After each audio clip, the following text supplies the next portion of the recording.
Question number 3, prove that the following are irrationals. So इसका पहला part है 1/√2।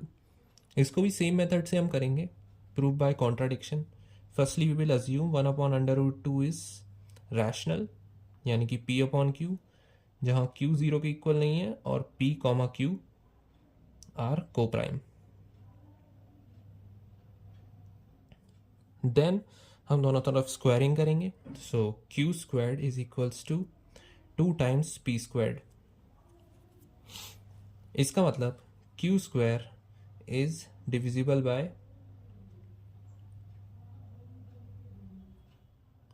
2, यानी कि Q is also divisible by 2।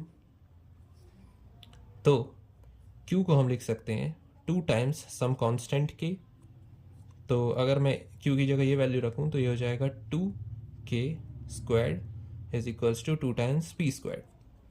तो ये हो जाएगा 4K² is equals to 2P² and this would get cancel out, so 2K² is equals to P²। अब सेम यहाँ पे जब 2 था तो Q² 2 से डिविजिबल था। सिमिलरली यहाँ पर जब P है तो P² 2 से डिविजिबल होगा। तो P² P दोनों ही 2 से डिविजिबल होंगे, divisible by 2। Therefore we can write P as 2 times C, some constant। अब P/Q को प्राइम माने थे हमने, तो P/Q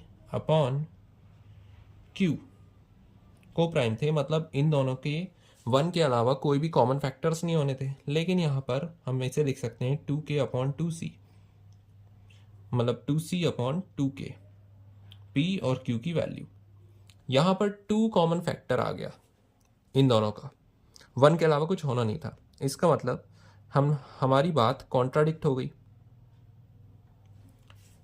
मतलब जो हमने अज्यूम किया था वो गलत है। Therefore 1/√2 is rational.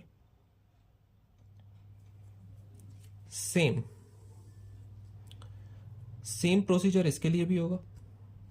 यहाँ पर हम √5, क्योंकि वो हमने ऑलरेडी प्रूव कर लिया है √5 इरेशनल है, तो उससे भी कर सकते हैं, या फिर हम डायरेक्टली इस मेथड का भी यूज़ कर सकते हैं। और ये भी वही सेम क्वेश्चन है 6 + √2। इसको भी हम इजीली प्रूव कर सकते हैं, क्योंकि हमें पता है √2 तो इरेशनल ही होता है। तो इसे अगर हम रैशनल माने P/Q, तो √2 would be equal to P/Q -6। ये पार्ट रैशनल है, ये पार्ट रैशनल है, इनका डिफरेंस भी रैशनल होगा, लेकिन ये चीज़ इरेशनल है। तो रैशनल और इरेशनल तो बराबर हो नहीं सकते, therefore contradiction, hence 6 + √2 is irrational।